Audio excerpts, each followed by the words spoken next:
Bonjour Français 3, ici on va parler aujourd'hui de passé composé et imparfait. These are two past tenses.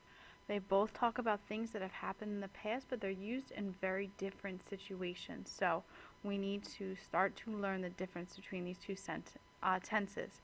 It's not always 100% clear. Sometimes it can be a little tricky, but I'm going to do my best to make our examples and the things that we learn, the things that I test you on, to be as clear cut as we can get as we explore these two past tenses. So I am going to go through a little bit of a review, but the Passé Composé is something that we learned in level 2. We learned it all throughout the year. We reviewed it at the beginning of this year. If you are not comfortable with the Passé Composé, I suggest watching some other videos coming after school for extra help, because this is not a lesson on how to form the Passé Composé. It's how to use it. Our quick review, remember the Passé Composé, il y a deux parties. Alright, we're going to use avoir or être as our first part. This is our helping verb. And remember, we only use our être verbs with van der Tramps and reflexive verbs. The second part is our past participle. Remember, infinitives that end in er, we take that er if we add an e accent aigu. Ir verbs changes to an I. Re verbs, take the re off and add a u. And of course, there are always our irregular past participles. So if you really wanted a little révision, pause this video right now and try these out. Conjugate them in the Passé Composé. If you're ready to go, here are our answers. So please remember, when your helping verb is être, like it is in this sentence here, we do have to make agreement. And if we have a reflexive verb with a se in it, the reflexive pronoun, alright, matches our subject, and our helping verb is être. Now, it's already there for you, but remember that in the imperfect, the stem is the new form. Alright, we take off the O and S and we add our special endings, which are AIS, AIS, AIT, IONS, IEZ, AIENT. The sounds are ion, ie, and a.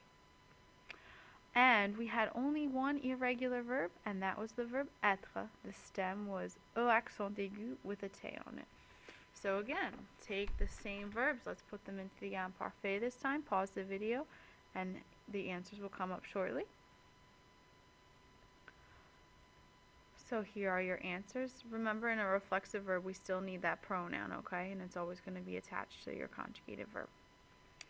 So the most important part of this video is what is the difference between these two tenses, and that's what we're going to walk through today. The Passé Composé, alright, is used when in English I would translate it as ed, like I walked. It's going to answer the question, what happened? If I'm telling a story, I'm like, oh, what happened? I fell. That's the Passé Composé. It's very important that you understand this action is complete. It's over, it's done with. It might be an action that happened only once, or a specific event that happened at a certain time. So last night at 9 o'clock, I watched TV. Yesterday morning, I woke up. These are very specific events. They happened once and they are complete. This is why the Passé Composé is necessary. For the imperfect, if I'm going to translate with was or were plus ing, like I was walking, I must use the imperfect tense. It's going to answer the question, how were things? So for example, oh, it was sunny. It was a lovely day in May. I was sad. Alright, how were things? That needs the imperfect. If something happened repeatedly, when I was young, I used to go to church every Sunday. That is the imperfect tense. A state of being.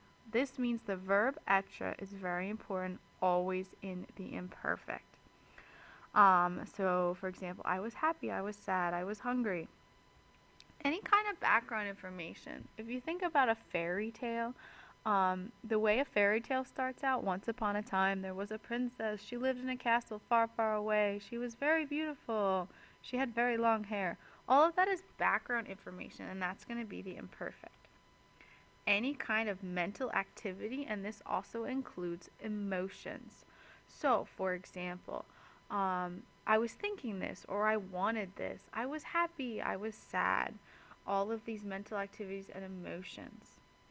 Any kind of description of the conditions or the circumstances. It was raining. All right. My mother was angry. All of these things are conditions that it's kind of talking about what things are like. That is the imperfect tense. Right? This is a very important chart. Now, some keywords that are going to help us remember, or they're going to help us choose between the tenses. All right, un jour, one day. So this indicates that it happened one time. Passé composé. Une fois, again, this means one time. Tout à coup, all of a sudden. Un soir, one night. Or any time I have a particular day of the week. So I say Monday, I went to the movies. All of these indicate that we have an action that is starting and stopped. It's at a particular time. It's not more over and over again. We need the passé composé. The contrary to this, I don't know what to say, the opposite of this, okay, would be some words like chaque, which means each and every. So chaque lundi, every Monday, that would need the imperfect. The keyword toujours, always, indicates something that happened more than once. D'habitude for usually. Souvent for often. Quelquefois, sometimes. All of these mean that this is habitual. It's something we did over and over more than once, which is why the imperfect tense is necessary. If you see le plus the day of the week, that also indicates that you need to use the imperfect tense. All right, so these are some keywords. We started with situations, then we did keywords, and the last thing is we're going to look at there are some certain verbs that are always going to be in, or 90% of the time, are going to be in different tenses.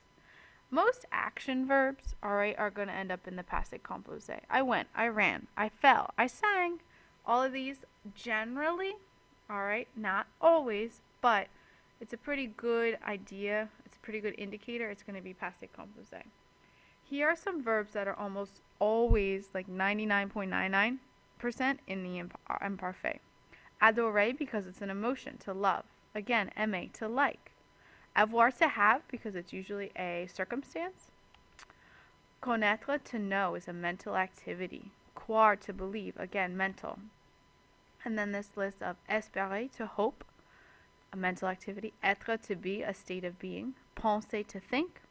Pouvoir, to be able to, that's a state of being. Savoir, thinking, mental state. And vouloir, wanting, it's an emotion. All right, the last thing that you got to look out for, sometimes these tenses will work together. For example, when something was happening, was or were plus ing, that's the imperfect, and then it was interrupted. In French, it's interrompu. So, for example, je faisais mes devoirs quand Claude m'a téléphoné. I was doing my homework. There's your imperfect tense. When Claude called me. That's the passé composé. All right? So, and the other thing to look out for, quand is when, and usually will be followed by the passé composé. If you see pendant que, so like, it means while. So, pendant que je faisais mes devoirs, that needs the imperfect. While I was doing my homework, I don't know, my brother did something stupid. That's what usually happens, right? So, you got to look out for those two. But this is a very important thing that we understand, is that something was happening, and that's the background information, and then it gets interrupted. All right, so hopefully that was helpful, and we will tackle this with some questions and examples and all sorts of fun tomorrow. Au revoir.